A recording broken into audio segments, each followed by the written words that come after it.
So we'll say goodbye to this particular project. So I'm going to go back out to the home screen. I won't be exporting any models today. Just close this project down. We'll go to the drone demo, which many people may have been introduced to Safran on before. Just because it's got a handy little reference point in its cost module. So if we come in here and expand, I think it's other costs.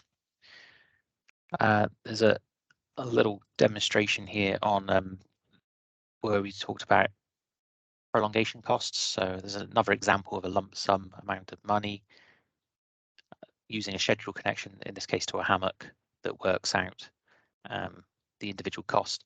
But it's probably worth having a quick little alternative version of doing this. So alternatively, instead of having a single lump sum in the way that we've done, where it works out the day rate is 4,411 per day. So that's what the demo normally sort of shows in previous videos that I've recorded. But what if you wanted to be a little bit more explicit and you wanted to change things and make things a little bit more detailed? So at the moment it's using this test phase hammock. What if instead we took that one back and instead put in all of these items here? So there's about 5 activities, move those over.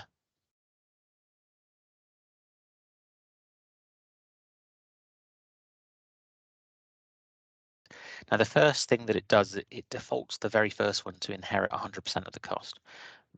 But because we're not using the hammock anymore, we want to get 80% of the cost spread across the activities as we had before. But this time we want to be a bit more detailed and specific. So we might say that 10% of the cost is on this one, 20% on that one. So that's 30%. That's 50%. And then maybe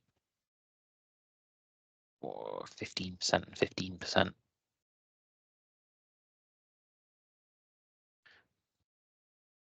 So we've still got the same amount in the variable and the fixed columns here respectively because of the pro rata of the 80-20.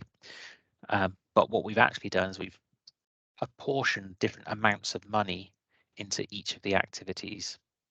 So that means that you can see here, if I just sort of drag these over a bit, you can see that it's divided the amount of cost apportioned for each activity by the duration that it's detected for each of the activities. So each activity's got a different length of time.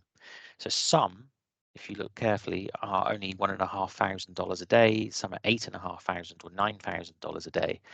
So that means if you think about running a risk analysis with the schedule, if you were to start mapping schedule impacts against the activities that are costing 8,000 and 9,000 respectively, then those are going to be far more impactful in terms of a prolongation calculation than, say, that very first one. So T0140 is relatively cheap.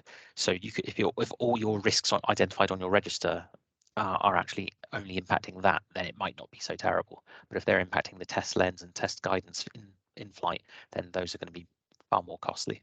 So it's just worth pointing that one out. So that was how we used the schedule connection to help identify some critical costs and different pathways of different costs. In the next video, we're going to be exploring the formulas again and how to create delay penalties or reference other parts of the model of the same cost module.